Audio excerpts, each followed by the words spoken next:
we are for another episode of The Wrap. That was a great intro. I'm leaving that. Yeah. we kind of like slid into it there, didn't we? We did. That was I felt great. like we were at the news desk and we're like spun our chair and like, no, here we are for another episode of The Wrap. And as you will notice, folks, we have classed the place up today. We do. We've got beautiful succulents. Guys, word of the day. I feel like we should... I watch it. Braden watches a show called Dude Perfect, and they have a segment called Overtime, and they've started here recently doing like the word of the day for the overtime. Okay. Today, our word, succulent. These are succulents. Now they are fake; they're not real. But I did see the other day. I think it's actually just today. This morning. Even the real ones look fake to me, though. Yes, they do. Because I was just getting ready to say that I randomly came across something today. In some email that I got, and it said live succulents. I'm like, they still look like they're fake. So, okay. Anyways, we're classing to join up. We've got our succulents here with us, so hopefully that will raise the level. Yeah, we're credible now. Very, very credible. I mean, we've got succulents in the studio. We've got all kinds of stuff going on. But today, we get to talk about one of probably not just but many people's favorite Bibles. Like one of the most, I said this. Probably one of the most well-known. I think it's at least one of the most most up there with well-known Noah's Ark of the Old Testament, if not the entire Bible, and that is David and Goliath. And what do you think it is about this story that makes it so memorable? I think everybody roots for the underdog. All right, so there's an underdog element to it for sure. There is. Not that that's what that's about. We'll talk about that later, right? Right? But I think that's why that allures people. Like, it's like it's the this underdog little guy takes on the world against the giant. Yeah. It's the impossible meets it happened. Yeah. What else? What else do you think is so shocking and memorable about this story that really gets people? I mean, like I said, because I think that even people who aren't churched. Yeah. Like if you mention David and Goliath, even honestly, if they've never read David and Goliath out of the Bible, they'll at least know somewhat what you're talking about. There are so many cultural references to David and Goliath in sports, in business, whatever it may be, that people attach themselves to this concept and really feel like they know this story of David and Goliath. Anything else you can think of that really just like that jumps out and be like, this is why it's memorable. I mean, I think as well too, like just the courage and bravery of David in the moment, who really was no more than a teenager. Bonus tip, by the way, I didn't say this on Sunday, but a lot of people will be like, well, Ryan, how do you know or suspect that he was just a teenager? I know that to be the case because Scripture is clear with references to people who, if you were 20 years old or older, you were conscripted for all kinds of different service, military or otherwise, and David wasn't. Yeah, everybody had to serve. Everybody had 20 years or older, male, you were serving in the military. And David wasn't doing that. Now he was, it says in the story, going back and forth, and he eventually, because he was such a help to Saul, became an armor bearer, but it almost seems like it was an emergency case or a special case that David found himself in the palace. So that's why we know pretty clearly that he was a teenager. There's another reason I can think of. Okay, what's another reason? This is nothing like super studious. You're like, this is going to be super spiritual. Everybody hold on for this moment right here. But what other age group do you know that would go so defiantly into the face and not care about their well-being as much as a teenager? Seems like, very much. Give it to me. Seems very. It does. It seems. I don't know what generation we are on now. I always feel like I'm behind on generations, but it seems very Gen X, Gen Z, millennial. Just it does. It does. Just those younger generations, like, you know what? I'm taking the world. Move over, you old fogies. I'm taking this thing. Yeah, right. And that's the way that David approaches Goliath. Now we know that's not. It's not because his teenagerness that he did that, but it might have something to do with it. I really don't know. Which I don't know that an adult would have hit that with the same gusto. What? You started that with the idea that was going to be the least spiritual thing that you possibly said today, but I think that there's a great application in that because I've never really thought about that, or I've only thought about that a little bit. But as you say that, I'm thinking to myself, there is something to that. Because as teenagers, we are far more prone to risk. Because what is there to lose? We are invincible. We're invincible. We get the rest of our life Yeah. if we mess something up. It seems that as we become older, we become a lot more risk averse. I'm not gonna do that because, and we do it for good reasons. Like, for me, I have three kids at home. Middle school and below, and it's like, I gotta really test a lot of stuff against that, and about what, not that I sit and like idolize my family like they are, but like I have to operate and make decisions based on not just myself. Yeah. But on my entire family. And we know this about David's life, really, don't we? That David, number one, and we know this for a case, because the word that is used for him in 1 Samuel 16 is that he is just the runt of the litter. And I think in a lot of cases that David is really just the outcast. He's ostracized. He's literally forgotten about in his own family. So he feels, I think, in a sense, kind of alone. Like, I'm by myself anyways. I'm doing my own thing. What do I have to lose? Yeah. I mean, like, seriously, I go out there and this Goliath picks up his boot and he stomps me and makes a hole out of me into the ground. I doubt that anybody in my family is really going to care all that much. But I think people who are courageous and brave in their faith and in Christ take risks like that. Yeah. And they will say things, they would maybe have a feeling of, if no one else would care that I would go away today or that I would do something stupid today, the payoff is so much greater than if I fail. Yeah. Because if this pays off and God shows up, and I get every sense that David believes God's will to show up and he will be present, and I kick the tail of this Philistine, this is going to change everything. Yeah. Like, I don't know if there was in David, like in the back of his mind, he thought to himself, this is going to make a really great story someday. And even if he thought that, I don't think he could have even captured how popular the story would be thousands of years later. Yeah. And so I think he's saying that there's a lot to that. Teenagers, young people, and the younger you are, it seems like the more willing you are to take risks. Yeah. But the older we get, the less willing we are. Not to mention, he asked a couple times, what do I get if I do this? Yeah, but I think that's an interesting thing, and that was actually part of my study. King's daughter, That was part of my study, and I didn't bring it out on Sunday, but I just don't think David was really motivated by that at all. Either. Now, it's interesting that he asks what that reward is, and I think maybe he asked for this reason. This is my suspicion. And he does ask on a couple of occasions, like, what's the reward again? And the reward, you'll remember, for defeating this Philistine Goliath is that you'll get the king's daughter.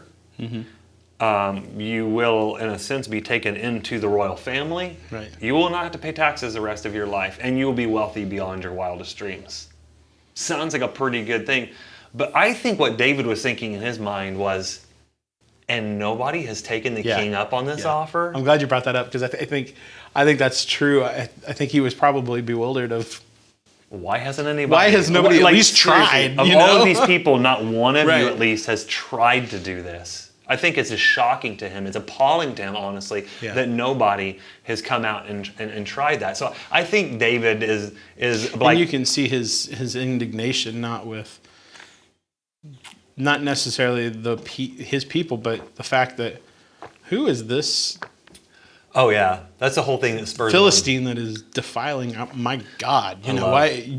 I love the way that was his. I love the way some translations do it. They're like this uncircumcised Philistine. It's like, oh, this is getting personal. Yeah, it's getting real personal. Has got real and personal. So yeah, I don't think David was in any way. I think 0% was he motivated by riches and fame and glory. I think he was motivated completely 100% by God's glory and what he perceived in this moment to be the cheapening or the destruction of God's glory. Like, he does. He comes in the camp. He's like, whoa, wait a minute. Yeah, because what was at stake in his mind was not that Israel won or lost. It's whether or not God got the glory of. It was all about because that's what was at stake here was. If God doesn't show up, God looks bad. Yep. Right? Or, so I'm sure that's where he knew, God's not going to look bad in front of him. Yeah, no. It was never he's going to get the glory on this. It was never about riches. It was about glory. By the way, that's a song, isn't it? Right? You get the glory in this. I can't remember who sings I don't know. It sounds like a good song. Yeah, I don't know. I know it's a song. We'll look for that one. And Don't sing too much of it. We'll get flagged on YouTube. Oh, sheesh. Yeah. Sorry about that. We are really infamous here lately for, I think actually everybody is. Every church is fighting the battle right now of the copyright infringement. So, reminds me of that. We do have licensing. It's okay. Yes, we do. Yeah. And that's covered by our CCLI, so we're fine there. But if we find that and deem that to be very important, we'll maybe link that in the show notes there for you to listen to that song. But it is a good one. Yeah. I'll find it later. Remind me. But yeah, that's fascinating. I was thinking about something else. I totally lost the train of thought there as we were talking about this concept of a teenager just like going all the way with this one. But yeah, he wasn't motivated all by riches. He was motivated 100% by God's glory, that he get this glory. I just want to take some time. One of the things we did on Sunday, and it's going to be hard to do this in this format, was to kind of try to illustrate a bit of how mammoth this guy Goliath was. I read so many different ideas and thoughts about how tall Goliath was, anywhere from about 6'9" to about just shy of 10 feet. And I'm thinking to myself, here's the deal. I'm probably about at my best day, if I really stretch out, 6'2". It doesn't sound a whole lot, but if he is even at his minimum 6'9", it's a pretty imposing guy. Yeah. And like, I don't think he was some, like, I love sports, and I find anymore that, especially like I like do a lot of high school basketball into college. A lot of these kids that are like 6'9", 6'10", 6'11", and they weigh all of like 205 pounds. I'm like, that's like a rail, man. Like, yeah. I mean, that's insane that you were that stretched out and that tall. You weigh 205 pounds. I don't think Goliath. You're tall, but you're going to blow away. Exactly right. A big strong wind, you're gone. Yeah. I don't get the impression Goliath was that. No. Goliath. Just the fact that he carried that much armor. Yeah, he's carrying around like an estimate's 125 pounds of armor. That's insane. I mean, like I'm struggling to lift 125 pounds. That's how embarrassing that is. And he fights with it. He fights like, with that. It's not just that I can lift it. It's, yeah. The impression is this with Goliath. Even if he's 6'9", all of this bronze, and bronze is mentioned over and over and over again in the description of Goliath, because Philistine, by all accounts, was technologically superior to Israel. Yeah. They were the first ones to figure out how to work with metal and to fashion metal into weapons and to particularly work with bronze. Yeah. And everything about his... So, they were bringing a firearm to a knife party. To a knife party. Yeah. Except for he was bringing a sword to a sling fight. Yeah. And that was wrong in this day. We'll get to that again in a minute. The way I describe Goliath is not only that, but he's got all this stuff, and he's got his spear and his javelin, and he also has a sword, which most people actually think is more like you remember like in some of the Indiana Jones movies, like the guys have the scimitars, the curved blades. Yeah. I think it was actually more that is what it was. Irrelevant for our purposes, but I always like to just throw the... But we're painting the picture. Yeah, I mean, that's just bonus information you don't have to pay for, right. All right? Anyways... He has an armor bearer in front of him who is carrying probably the equivalent of like the size of a 6-foot folding table as a shield in front of him. Well, somebody actually likened it to not just a 6-foot table, but like a door. Like these guys like. By the way, they're like. I'm actually more impressed with that guy who's carrying around a door in battle versus Goliath. Yeah, and the first one out in battle. Exactly. Right? He's leading the way, so he's a walking tank. Yeah. I mean, he's impenetrable. He is undefeatable, as it seems, or so it seems in this story. And like I said, everything about him is painted to be impressive. And then here comes David, and he's bringing what? He brought lunch. He brought lunch, number one. Yeah, he was on Leave it to me to think about the food. He was on a sandwich run for his dad to the brothers, but what does he bring to the battle? Some Jimmy John's. Yeah. Freaky fast, by the way. Yeah, he was freaky fast at those battle lines. Oh, gosh. He brings what to the battle? A sling. A sling. Now, let's not... a slingshot. Thank you. Yes. Please, I feel like so often people think of this story and they're like, so David was like bringing like... Bing. No. Mm-mm. Sling. A sling was a leather pouch that had 2 ropes or some sort of a tail off of it. And what would happen is you would wrap that stone, and we'll get to that in just a minute because there's some cool information with that. Wrap it in that pouch and wrap it up, and you'd start to sling those or swing those that pouch around, and you would let go of one of those pieces of rope, and it would project it out of the pouch. And also letting go of that rope in the right way would also put spin on it too. Like highly skilled. Yeah. This isn't a kid going out here just like, oh, this is fun. Oh, no, he is highly skilled, fine-tuned, and precise with this. I was talking to you about the actual stones. We often think of like little stones. They're like little fake stones here, and these succulents here, and like we often think, he just picked up like a little. Yeah, he picked up a few rocks. Is what you think. Yeah, like he went to the creek and picked up some good skipping rocks, and he was about ready to do battle. No, in fact, many excavations in that area have found thousands upon thousands of these sling stones, and they are the size of like a tennis ball. It's like a mini cannonballs. What it looks sounds like a little mini cannonball, weighed about 1 pound each, and in the right hands with skilled people. You remember what I said on Sunday? Shooting croquet balls at him. Basically, shooting croquet balls at what speed? Do you remember what I said on Sunday? It's like 170? 150 miles an hour. That's insane. I mean, the best Major League Baseball players are slinging a baseball, which is probably roughly the size of what this stone was. And the best pitchers are pitching at about, at the tops, 100, maybe a little north of 100 miles an hour. I believe David was probably slinging that thing closer to 150 miles an hour. That was doing some damage when it came in and sunk right into Goliath's head. Yeah. But he understands this, and this is a whole really kind of where I think the story turns, because we talked at the beginning is, what's the point of the story? Is it that the underdog can always triumph if they have enough faith, or that, big people aren't that big and they can be taken down? No. How to stick it to the man at work? No. None of that stuff is the point, the main point, or even I would argue the secondary or the, here's a fancy word, tertiary point. Ooh. That's third. That's third point. Bringing out all the big words today. I am succulent, tertiary. I'll try to throw another one in later. I don't even think those are even the second or third points of this whole story. The story is this, and it comes in the fact that David doesn't feel like, oh, I've outwitted this guy. I've got a sling. And no, in every sense of looking at it, like, this is stupid. Yeah. How are you going, even with tennis-sized ball or tennis ball-sized stones weighing about 1 pound each, being slung at 150 miles an hour, what if I miss? That's why, nobody ever talks about this, but why in the world, what's the significance? There's got to be something there. Why did he pick up 5? Because he was thinking to himself, I missed the first time, I got 4. You don't want to be searching for a sling stone. I got 4 in the chamber, man. I'm ready to go. It'd be like going into battle with 1 bullet, Stupid. You missed, you're done. You're toast. Anyways, I think he understands this. It's not about me. It's not about the sling. It's not about the stones. It's about everything that God has prepared me to do to this point. And most importantly, it's about God. Because you remember what David says. He goes, you come out here with sword and javelin, spear, your nastiness. I come at you what? In the name of God. Of the Lord. Yeah.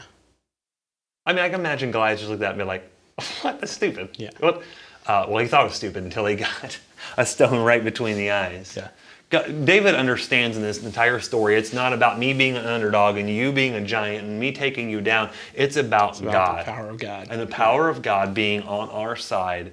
And here's the thing. Don't then take it to the nth degree and be like, well, with God on our side, we can do anything. No, it was very important on Sunday. Our main thought was what? With God, anything is possible. Right. Does it mean that it's not that God will give you everything? It's not definite or maybe even probable, but it is possible. And I think that things done in God's way, in God's time, prepared by God, planned by God, 100% of the time succeed. Yeah. And I really feel like David knew that. We talked a lot on Sunday about the concept of how God had prepared David for that moment and to be king later on. Do you remember what a couple of those things were that God used to prepare him? Maybe I wasn't in there for that part. But Two things we talked about. because I was running around running sound for Yes, you, I remember you were. Yeah. Two things we talked about are, number one is he just so happens to do an internship in the palace with Saul. Because yes, remember, very true, 'cause Saul's he going kinda mad. loses his mind He and- loses yeah. his mind. David comes to play the harp. He eventually becomes his armor bearer. Right. I believe what God is doing is getting David prepared right under the nose of Saul to be Yeah. king. Secondarily, this is the thing we would notice the least is the pasture is exactly where God prepared David. I do remember you talking about that. Yeah. Yes, that was Yeah. the big kind of point, Yeah. was the pasture. Don't Yeah. waste your pasture. Don't forsake your pasture. Don't get tired of the pasture, because that's where God is preparing you, wherever it's at. Yeah. That monotonous, That- I'm living in obscurity moment. Yeah. Like we that's, often forget that, though, don't we? We forget that a lot of God's working in our life is in the process, not the destination. Yep. We get so wrapped up in, well, when I get here, Yeah, when I make it. when I make it. I'm on the big stage. And we forget, we're learning a lot. Like David was never on a big stage until Yeah. the moment, and even like he didn't even realize probably how big of a stage it was when he was there with Goliath. Now, obviously, when he becomes king, that's a big stage too, and he's like, I big get this stage. one. But God was always preparing David, whether it be in the palace, but I think even more than the palace, I think bigger than that is him being in the pasture. Yeah. Where do you think he learned Well, it? and that's exactly where he pulls his response to Goliath. I mean, it wasn't, Buddy, I've been trained in this. Buddy, I've been killing lions and Right. bears to protect the flock, Yeah. and you are nothing. I've been All you- preparing this. I've been preparing like this for And where do you think years. he learned how to Yeah. spin and swing that sling? Yeah. Right out there and doing that and protecting that Yeah. flock. And so God all the way, like when you see the story from that perspective and look back, you're like, oh, it makes perfect sense. He was the absolute perfect person to do this. No one saw him coming. Yeah. No one saw him as a threat, but he had been prepared and made for that moment right there Yeah. to take that giant down. And so the story really isn't about, it's not even about David, honestly. And most of the time what we do is like, oh, I see myself in this story. I can be a David. I can take down my giants. I'm going to really make this really short because we're kind of running short on time. You are not David. David is not you. Jesus is David. And the only way that you or I or you are able to face enemies and giants in our life is because through him. Jesus has Yeah. already beat them. Yeah. He has defeated what we talked about on Sunday was he's defeated the two greatest enemies in our life, sin and death. And I would put with that separation from God in our lives. You can't get any worse than that. You Yeah. cannot get in any bigger of a hole than that. You can't face a bigger giant. And so because Jesus has done that through his death on the cross and his resurrection to new life, he has given us a way to defeat all of our lesser enemies in life. Yeah. But we don't do that. We don't beat our enemies. We don't take down our giants. Jesus has done that, and Jesus enables us to do that today. So let that be a little lesson to everybody, and hopefully that helps you to see, looking from that perspective, they'll be like, oh, I see the story completely different now. Is that because of what Jesus has done, he has enabled you in your life to what I call them sin's cronies. The little hirelings, the little underlings that go around. You know, even the worst things that we face in our life are just the little cronies of sin and death. Well, and that's that whole thing with Christ saying the kingdom has come. You know, we see that, and it's here, but it's not fully here. You know, like it's establishing on here on earth, and that's part of it, right? Like Jesus has defeated the ultimate enemy. Yeah. And now we're just cleaning up the messes. You know, like, Yep. And he's given us the authority We're just brushing off the little. Yeah. You know, that is so true too, because there are Conquering some the little really cities, you know? big things that we face in our life. I mean, we fear death, we fear the future, we fear disease, we fear all these things. You know, financial failure and collapse and stuff, and those are all big, true issues. But really, in the grand scheme of everything, and in eternity and our eternity and our souls, those are just minor issues that Jesus says, okay, that's fine. Okay, don't freak out about this. That's why Jesus says constantly, don't worry, don't have anxiety, because I've already beat that. Yeah. I've already beat the greater things so that the lesser things don't mean anything in your life. That's what he says. And so I really hope that's an encouragement to you. And I really hope that that's just helps you kind of, for the rest of the day at least, you know, because I know tomorrow will be a new day and we'll have new anxieties. That's what Jesus says too. Is at least for the rest of the day, you can kind of walk a little straighter and have the head a little higher, because you know Jesus has already fought my battles. He's already won the bigger battles. and that my littler battles, he's still with me in them and can do the same thing in those little battles too. So I hope you take that to the bank. Hope you take it to heart. And until we see you guys again, God bless. See you guys.